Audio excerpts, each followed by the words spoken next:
তো চলো বন্ধুরা, আমি আজকে বানাবো পাঁচমিশালি সবজি। তার জন্য আমি সমস্ত তরকারিগুলিকে কেটে ভালো করে ধুয়ে নিয়েছি। এখানে একটা পুঁই শাকের ডোরকা ছিল, সেটাও কেটে নিয়েছি। আর কিছু সজনে ডাঁটা ছিল ঘরে, তাও কেটে নিয়েছি। আর আছে আদা আর কাঁচা লঙ্কা বাটা, এটা আমি পুরো মিহিন করে বাটিনি। আর আছে কিছু বড়ি। তো চলো, সবার প্রথমে আমি কড়াইটা গরম করে নিচ্ছি। আমি এখানে অল্প সাদা তেল দিলাম। তেলটা গরম হয়ে গেলে আমি এর মধ্যে বড়িগুলি ছেড়ে দিচ্ছি। প্রথমে আমি বড়িগুলিকে ভালো করে ভেজে তুলে নেব। হালকা আঁচ করে ভাজবো। তো বড়িটা আমার মোটামুটি ভাজা হয়ে গেছে। এবার আমি বড়িটা তুলে নিচ্ছি। এখানে আমি ছোট বড়ি দিয়েছি, যদি কারোর মনে হয় সে বড় বড়িও দিতে পারে।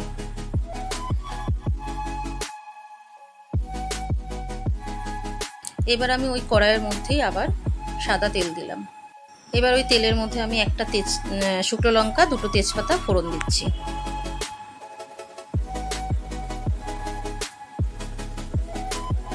শুকনো লঙ্কা আর তেজপাতাটার পরে আমি এর মধ্যে পাঁচফোড়ন দিয়ে দিলাম। পাঁচমিশালি তরকারি মানেই পাঁচফোড়ন। ফোড়নটা আমি একটু হালকা নেড়ে নিলাম। আঁচটা আমি কমিয়ে নেব।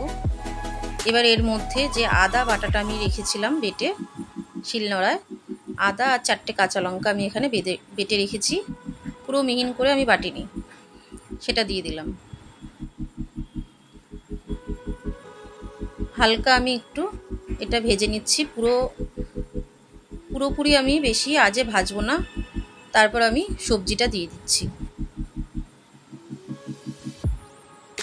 কেটে রাখা আমার সবজিগুলো আমি এবার দিয়ে দিলাম। দিয়ে আমি তাকে ভালো করে মিশিয়ে নিচ্ছি।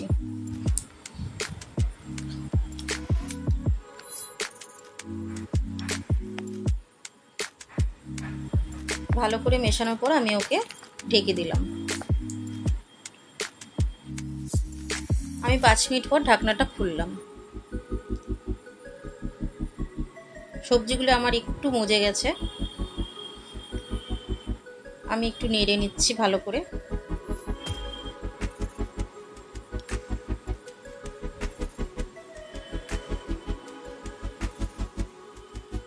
হালকা আঁচ করেই আমি এটা বানাচ্ছি। এবার এর মধ্যে আমি পুঁই শাকটা দিয়ে দিলাম। কেটে রাখা পুঁই শাকটা এবার দিয়ে দিচ্ছি।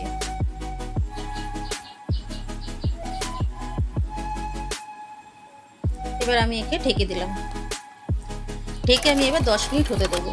10 মিনিট পর আমি এবার খুললাম। ঢাকনাটা তুলে আমি এবার ভালো করে মিশিয়ে নিচ্ছি।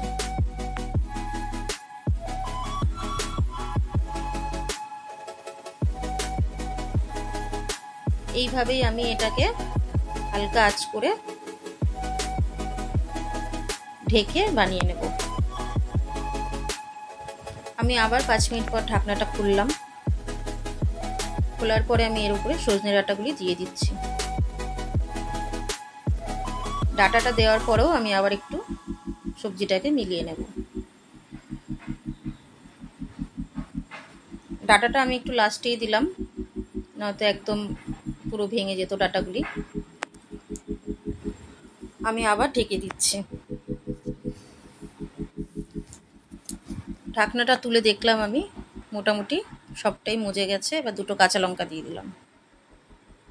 তারপরে আমি এবার দেব নুন আর হলুদ।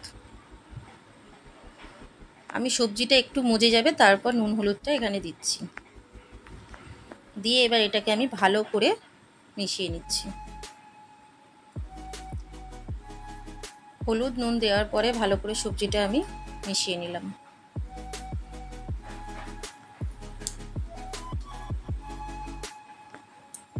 মেশানোর পরে আমি এটাকে আবার একটু ঢেকে দেব।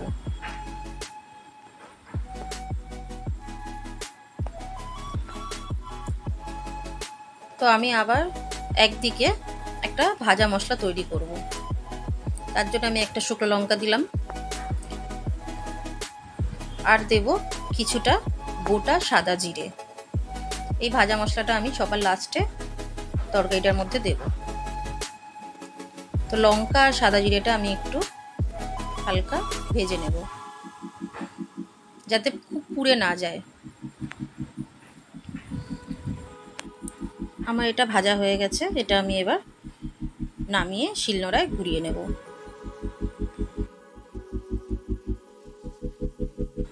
ওদিকে আমি সবজিটা ঢাকনাটা তুলে দেখলাম, মোটামুটি আমার সবজিটা বেশ ভালোভাবেই মজে গেছে। আর নুন হলুদ দেওয়ার পরে একটু জল বেরিয়েছে, আমি কিন্তু কোনো জল দিইনি।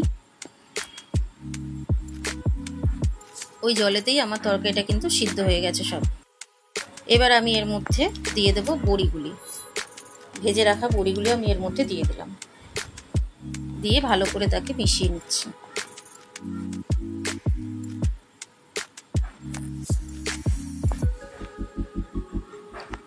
এবার আমি এর মধ্যে একটু দিয়ে দিচ্ছি চিনি, বেশ কিছুটা আমি একটু চিনি দিয়ে দেবো। দেওয়ার পরে আমি একটু ভালো করে মিশিয়ে নিচ্ছি।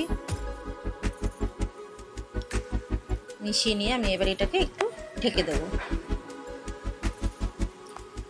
তো কিছুক্ষণ পর ঢাকনা খুলে দেখছি আরও একটু জল বেরিয়ে এসছে, মানে সবজিটা আমার একেবারেই ভালোভাবে মজে গেছে।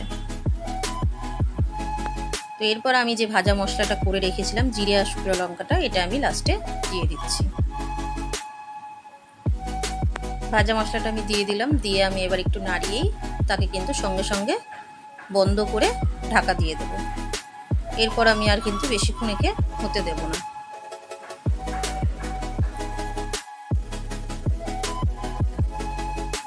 রেডি হয়ে গেছে পাঁচমিশালি তরকারি। তো এইভাবে যদি আপনারা বানিয়ে পাঁচমিশালি তরকারি খান, তো আশা করছি ভালো লাগবে।